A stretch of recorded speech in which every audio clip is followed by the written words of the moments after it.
Hey everybody, how's it going? Today I'm going to be installing a intake on my 2022 Chevy Silverado 2.7 liter turbocharged engine. This intake is from Cold Air Inductions. The folks at Cold Air Inductions were nice enough to send me this kit, so be sure to visit their website below. I'll drop a link in the description box below as well. So I've got all the parts for the intake laid out here on my little work table, and let's walk through what we got here first. So right off the bat, we've got the intake tube. This is a nice unit. It'll house the MAF sensor and then one of the PCV lines that is on the factory motor. Nice bends on this tubing, all solid metal. I think a nice powder coated finish. Even the inside looks nice as well. So that's the main intake tube. Over here, we've got the new filter box that will utilize the factory bottom half, but we'll bolt this onto the top, and this will be your new top. And this is what houses the filter. And it's got a window, which is nice, made out of polycarbonate. It's got some protection on it right now that you'll peel off before you install fully, but this is all metal as well. Nicely made, super solid, feels really great. It's got a gasket here along this cutout where the filter is going to protrude, so that's a nice unit there. Here we've got the inlet duct, which this side's going to go down to the turbocharger, and then this is the other side of this tubing here. There's also going to be a sensor that mounts into this spot here. It's got nice band clamps on it, both sides. We'll use to tighten it up, some markings so that you get this clocked correctly on the turbo. This is all rubber basically, because it's going to flex with the motor a little bit.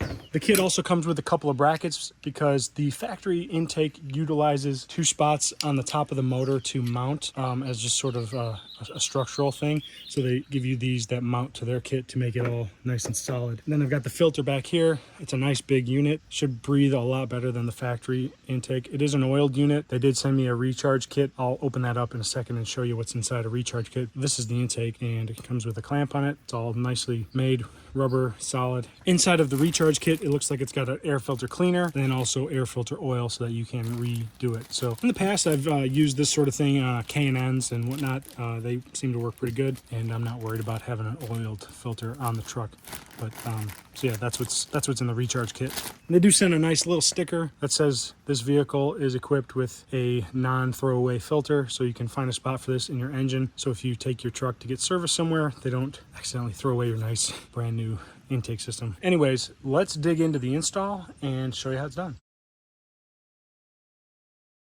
So the first step is important. It's removing your negative battery terminal because we're going to be unplugging a couple of sensors. We don't want to have any issues with shorting. So this is a 10mm bolt right here. I've already loosened mine just to make it easier. And then just pull that off the post just like that and stick it down behind the battery so it's out of the way. Next, we're going to go ahead and remove the MAF sensor, which is right here on the factory intake. And it does have a locking mechanism, so just use a screwdriver and gently pry open the locking tab just like that. And then you can also use the screwdriver to press on the tab on the back and then slide that connector right off. Next, we're actually going to remove this filter box cover. First, I'm going to start by removing this clamp with a 7mm and getting it out of the way. Just loosen it up so that you can slide the tube off.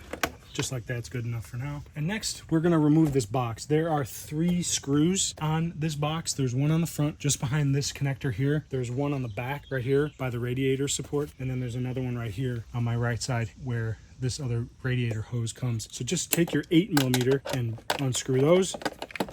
And make sure you grab them because I don't think they're retained. So if you drop them, they fall into the abyss of the engine. But we are going to reuse them, so make sure you hold on to those. They are not retained like some intakes, but the next one's going to be way back here. And the third and final is right here.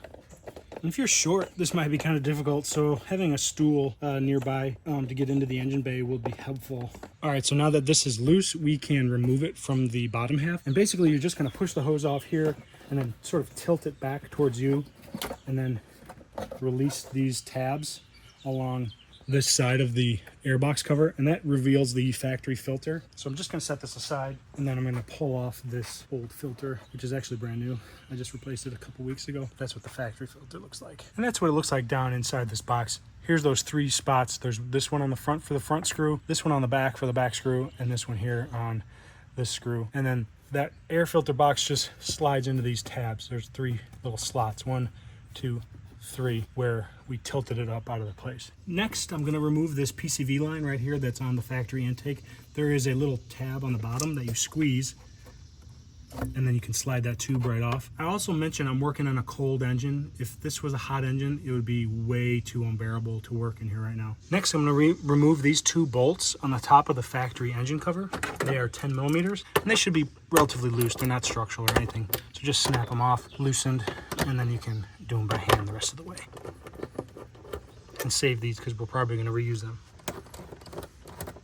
Once those are removed, we can lift this cover out of the way, and we're just going to set it aside to give us some more clearance. Down here by the oil fill tube, there are two nuts that are holding the factory intake box on. This one here and this one here. We're going to remove those now.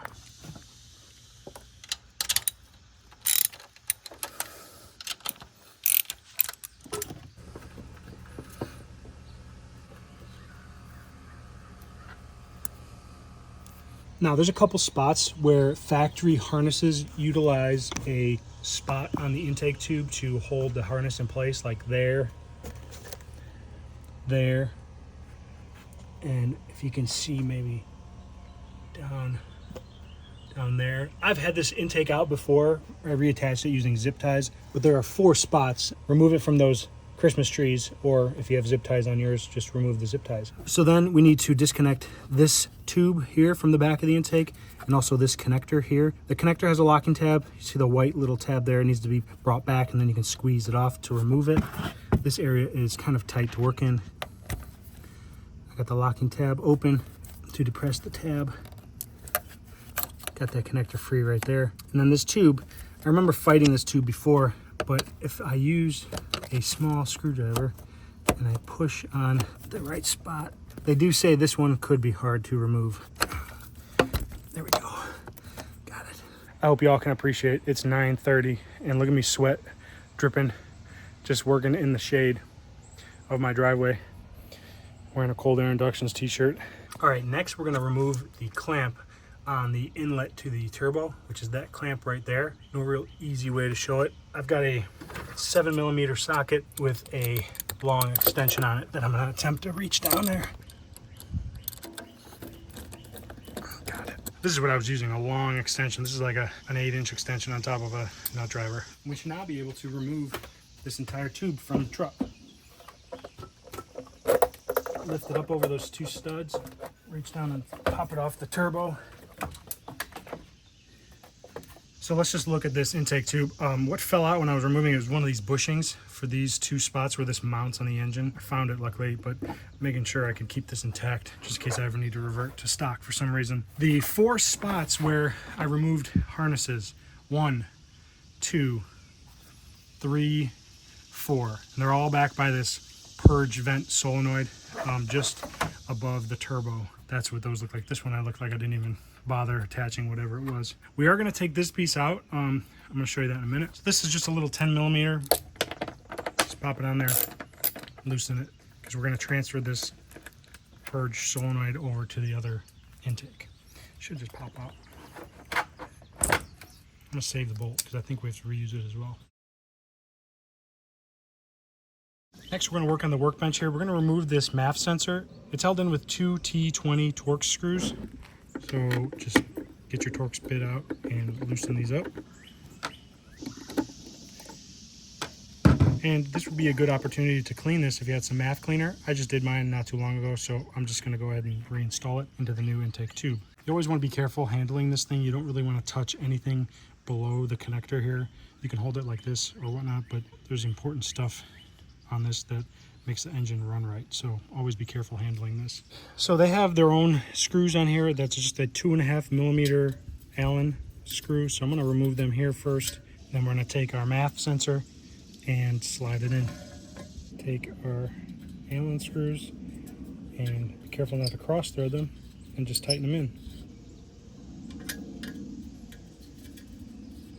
They say to tighten them to 35 inch-pounds. That's just basically snug, so I'm not even going to put an inch-pound wrench on it. Just snug them up. You don't need to go crazy on them. Next, we're going to take the factory purge valve and install it on the new inlet to the turbo. And there's only really one way to do it. This red part is supposed to pop in here, and we're going to use the factory bolt that we took off and bolt it in. There's already threads in there. So just pop it in, and then take the bolt, line up the threads, and get it in there.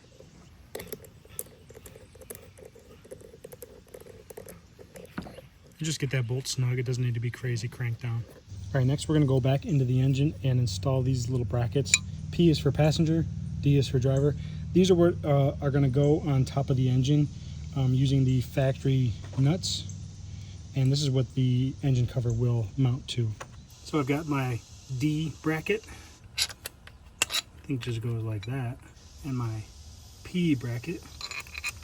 Oh, it's got a little indication mark where you can get it right on this little web of the engine cover there. And just tighten them down. They don't need to be cranked, just snug.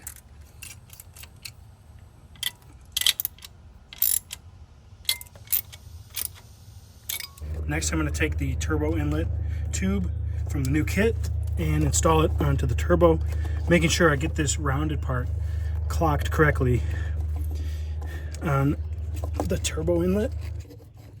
There we go. Once you have that, you gotta figure out a way to get a 8mm down in there to tighten that son of a gun.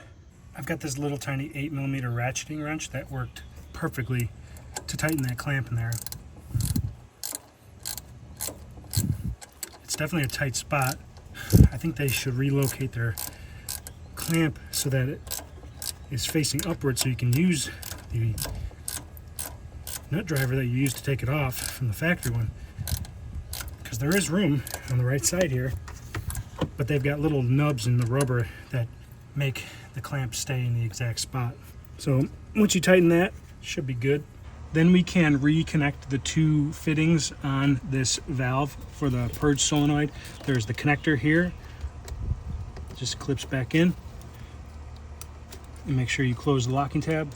And then there's this tube here that clips back in. So next I'm gonna remove this protector because we're gonna get ready to install the filter into here. Just gotta grab an edge of it.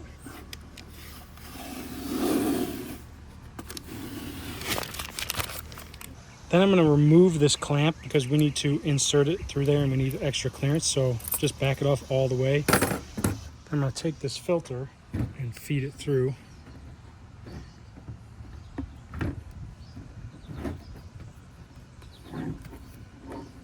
So that the flat part is facing the glass and the round part is facing downwards. And you can start to put this clamp back in place.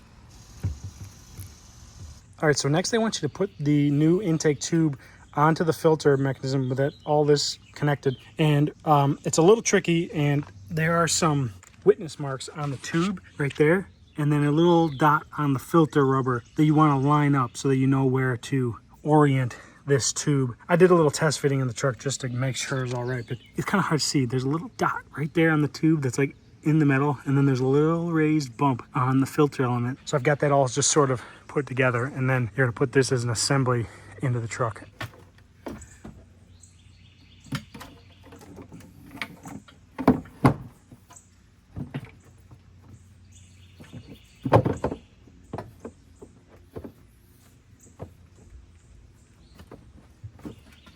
That's how it's going to look. And you can just sort of loosely adjust it here. Now, you're probably going to have to loosen some of these harnesses. For the MAF sensor, there was a couple Christmas trees holding them just because you need to get this wire for the MAF over to here where the sensor is, right there. And then we need to reconnect that PCV line and tighten up the clamps here and there on the inlet going into the engine. All right, so in order to get that MAF sensor hooked up, I had to remove this big clunky harness from where it was mounted right here. It just slides on this. I ended up breaking this thing off anyways, but that gave me enough clearance to get that wire all the way over here because it's just a short little wire. I'm gonna have to do some trickery here to mount this back up so it's in place and solid, but this is tight, that clamp is tight, all those connections are done. This PCV connection is tightened up. I can put the cover back on the engine. That's easy. Just line it up into those two hinge spots in the back and then put the two 10mm bolts in the front. And then lastly, there's the 3 bolts that we took out that hold the air cover to the factory box. There's one here, there's one there, and there's one right here. And remember, these bolts are just going into plastic, so you don't need to go crazy tightening them. Just get them snugged up.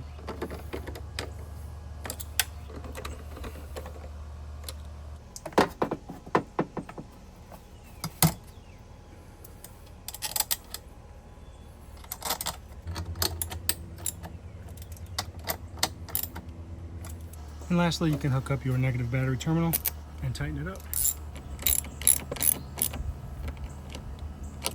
Alright, so I ended up having to like zip tie this connector to the post that it was on because I broke off the tabs when I was trying to remove it so I could get more clearance for that MAF sensor connector. And then this was just going to be like flopping in the wind. So I added some electrical tape around the wires on here so they don't chafe, and then I just put a couple zip ties on this post to hold this from moving, and it's pretty solid. And then I added some fat mat that I had left over from another project so that this thing's not just banging against the side of this cover forever. I zip tied this harness right here to around where the intake tube is to make sure that it's kind of solid and this is just in its place. Let's start it up and see how it sounds.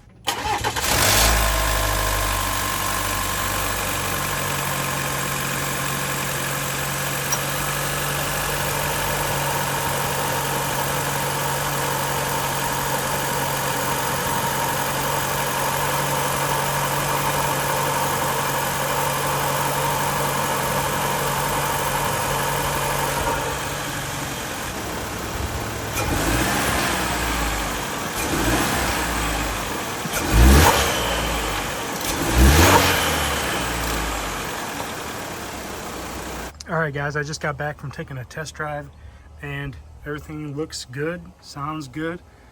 I double checked all my connections once more. Yeah, this thing's pretty cool. It definitely sounds a little louder. You get a little more of a from the little snorkel right here, so it's kind of neat when you're driving. There may be a little more turbo noise as well. Too early to say about MPG and things like that, but definitely feels like the throttle's a little more responsive with this installed, and it looks pretty cool in there, I think. I'll post a link to the Cold Air Inductions website where you can get one of these for yourself, and if you like this video, give it a thumbs up.